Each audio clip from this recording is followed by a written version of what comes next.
କିଛି ମହାପୁରୁଷଙ୍କ ବାଣୀ। କ୍ରୋଧ ହେଉଛି ପାପର ମୂଳ।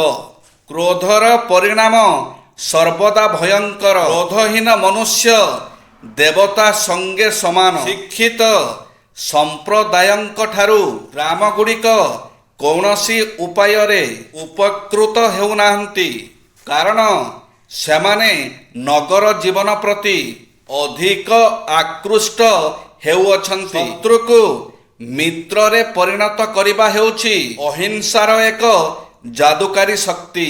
ଆତ୍ମା ଯେବେ ଅଛି ତେବେ ପରମାତ୍ମା ବି ଅଛନ୍ତି। ସାହସୀ ବ୍ୟକ୍ତି ହିଁ ଅହିଂସା ଆଚରଣ କରିବାକୁ ସକ୍ଷମ। ନିରୁପକ୍ଷରେ ତାହା ସମ୍ଭବ ନୁହେଁ। ଗୋଟିଏ ବୁନ୍ଦା ଗରଳ ଦୁଧ ଭାଣ୍ଡକୁ ବିଷାକ୍ତ କଲା ଭଳି ଅସ୍ପୃଶ୍ୟତା ଆମ ହିନ୍ଦୁ ଧର୍ମକୁ ବିଷାକ୍ତ କରିଦେଇଛି।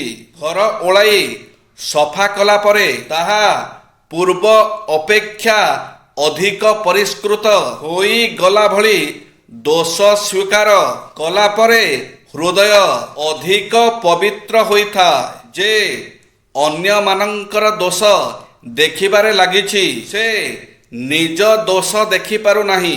ପ୍ରତ୍ୟେକ ଅପରାଧ ପାଇଁ ମାନବ ଚାଳିତ ଦଣ୍ଡବିଧାନ ରହିଥାଏ, କିନ୍ତୁ ପ୍ରତ୍ୟେକ ପାପ ପାଇଁ ଭଗବାନ ହିଁ ଦଣ୍ଡ ଦେଇଥାନ୍ତି କିମ୍ବା ନିଜର ବିବେକ ଦଣ୍ଡ ଦିଏ।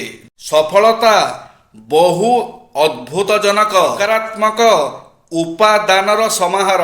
ବ୍ୟକ୍ତିଗତ ସଫଳତା ଅର୍ଥ ବ୍ୟକ୍ତିଗତ ସମୃଦ୍ଧି।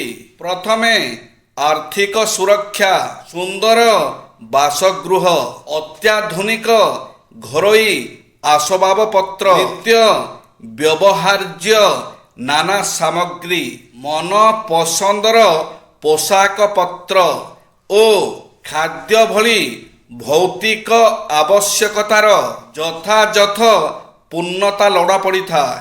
ଏହାପରେ ଅନ୍ୟାନ୍ୟ ଆବଶ୍ୟକତା ମଧ୍ୟ ରହିଛି, ଯେମିତି ପାଦର ମାପ ଅନୁସାରେ ଆମେ ଜୋତା ପିନ୍ଧିଥାନ୍ତି, ସେମିତି ଲକ୍ଷ୍ୟ ଯେତିକି ବଡ଼ ହୋଇଥାଏ, ଶରୀର, ମନ ଓ ବୁଦ୍ଧିକୁ ସେତେ ପ୍ରସ୍ତୁତ କରିବାକୁ ପଡ଼ିଥାଏ। ଶରୀର ଆମର ରଥ ସଦୃଶ। ଏହାର ସମସ୍ତ ଇନ୍ଦ୍ରିୟ ଏହି ରଥର ଘୋଡ଼ା ସଦୃଶ। ଲଗାମ ବିନା ଘୋଡ଼ା ରଥର ସର୍ବନାଶ ଓ ରଥିର ଅସଫଳତାର କାରଣ ହୁଏ। ଏହି ଲଗାମ ବିହୀନ ଘୋଡ଼ାମାନେ ପରସ୍ପରର ଶକ୍ତିକୁ ନଷ୍ଟ କରନ୍ତି। ଅନୁଶାସିତ ଘୋଡ଼ାମାନେ ସଫଳତା ପ୍ରଦାନ କରନ୍ତି। ଜୀବନରେ ଅନୁଶାସନର ବଡ଼ ମହତ୍ତ୍ୱ ଅଛି। ପ୍ରକୃତିରେ ମଣିଷକୁ ଛାଡ଼ିଦେଲେ ଅନ୍ୟ କୌଣସି ପ୍ରାଣୀ ହାର୍ଟ ଆଟାକ୍, ଡାଇବେଟିସ୍ ଓ ଘୃଣା ଆଦିର ଶିକାର ହୁଏ ନାହିଁ। ଜୟ ଶ୍ରୀ ଜଗନ୍ନାଥ।